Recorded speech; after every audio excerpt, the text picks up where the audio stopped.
सतगुण विष्णु जी, तमगुण शिव जी। और इस ज्योति निरंजन ब्रह्म की पत्नी है दुर्गा,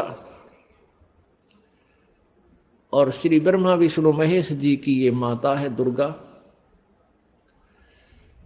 अब ये तीनों पुत्रों को इस काल ने हमारे को यहां बांधे रखने के लिए, कर्माधार से यहां रोके रखने के लिए इनको इंचार्ज बना दिया। रजगुण युक्त ब्रह्मा जी को, सतगुण युक्त विष्णु जी को और तमगुण युक्त शिव जी को कर दिया। रजगुण ब्रह्मा, सतगुण विष्णु, तमगुण शिव जी बना दिए, उत्पन्न कर दिए। ये तीनों गुण युक्त है। रजगुण ब्रह्मा है, सतगुण विष्णु, तमगुण शिव जी। अब इस एक ब्रह्मांड में तीन लोकों के ऊपर, एक पृथ्वी लोक, एक ऊपर स्वर्ग लोक और नीचे एक पाताल लोक, इन तीन लोकों पर एक एक विभाग के मंत्री बना दिया इनको। इन तीनों मंत्रियों की तीनों लोकों पर अपने विभाग के आधार से तीनों की पावर काम करती है, शक्ति काम करती है। श्री ब्रह्मा जी के इस रजोगुण के प्रभाव से सभी प्राणी संतान उत्पत्ति करते हैं, जीव के बस की बात नहीं। और श्री विष्णु जी सतगुण, अब सतगुण के प्रभाव से हमारा एक दूसरे में मोह ममता, संपत्ति में मोह, पति पत्नी का आपस में लगाव, बच्चों में ममता, भाई बहन का प्यार, ये इतना जबरदस्त है कि हम इनसे दूर नहीं हो सकते, चाहे कितना जोर लगा ले। और तीसरा तमोगुण है, जरा सी बात पर लट्ठम लट्ठा एक दूसरे ने मार डालें, कत्लेआम कर दें। ये भगवान शिव जी के अंदर सतोगुण है, उसका प्रभाव से हम ऐसा यहां सब कर रहे हैं। अब जैसे एक मकान में 3 कक्ष हैं या 4 कक्ष हैं, और रसोई के अंदर छौंक लगा मिर्चों का।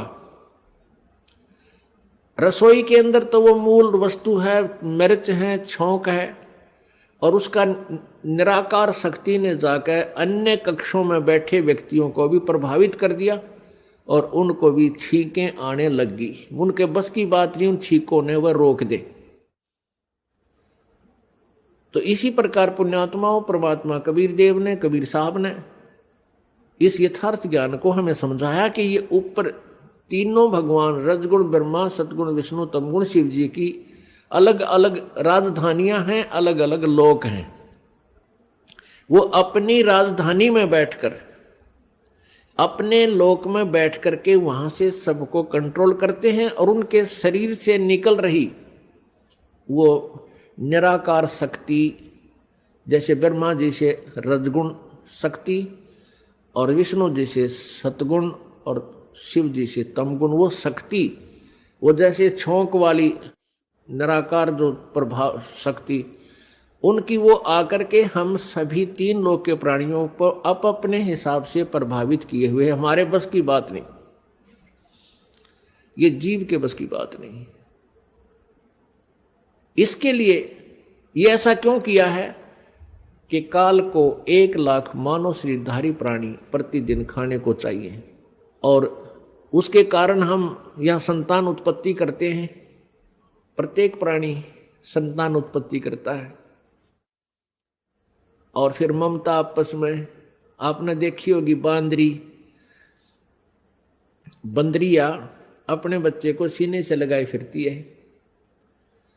चिड़िया देखी होगी आपने, ये पक्षी देखे हैं, अपने मुख में आहार लाते हैं कहीं से, और घोंसले में बैठे अपने बच्चों को आकर खिलाते हैं।